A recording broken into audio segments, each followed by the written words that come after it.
Ayan, magandang gabi mga Q. Welcome po dito sa aking YouTube channel, Super Q TV. Kamusta po kayong lahat? So, bigyan ko lang kayo ng awareness mga Q kasi marami ngayong kumakalat na namang spekulasyon about po dito sa pagkawala ni Joras Flores. Ayan, marami na naman akong nakikitang mga content creator na gumagawa na naman ng kwento-kwento, mga haka-haka, mga Q.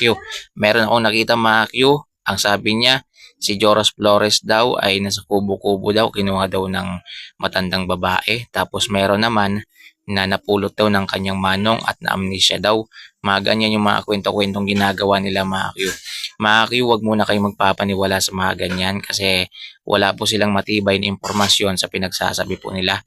So dito po sa channel na ito ay bibigyan ko kayo ng tamang update kung kamusta na nga ba yung paghahanap kay Joras Flores at ano na nga ba yung nangyayari kay Joras Flores. Ano na nga ba yung nangyayari sa paghahanap. So dito nyo po yan na mapapanood mga Q, kaya nga i-follow nyo muna to para dito talaga kayo makakuha ng tamang impormasyon mga Q. Kasi halata naman yung mga gumagawa ng kwento na yan ay mga hindi po yan taga-aklan. Yan, halata po yan na views lang po talaga yung hangad nila.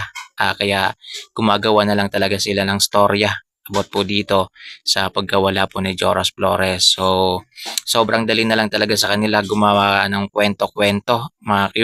Kasi alam naman nila na hindi sila mahabol kasi hindi naman sila taga-aklan. At yung iba naman kasi ay mga tago naman sa details ng kanilang channel.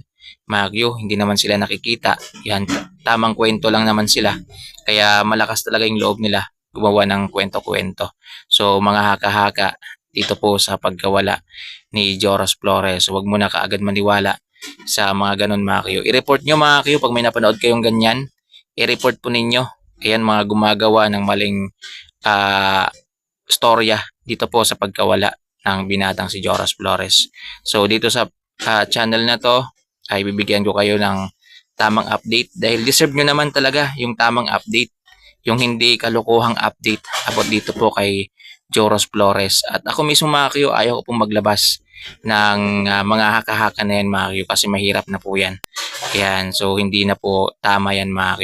At bilang respeto na rin sa pamilya, ako po nag-update po ako sa inyo kasi alam ko marami kayong nakapalaw dito at naghihintay ng tamang update dito po sa pagkawala ni Joras Flores. Alam ko kayo rin po ay nangangamba rin po at nananalangin na makita na si Joras Flores. Katulad ko po na naghahangad talaga na makita na po talaga siya.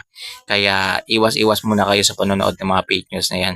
Kung may makita kayong fake news mga Q, yan punta kayo sa channel na to, i-message nyo kaagad sa comment section mga Q.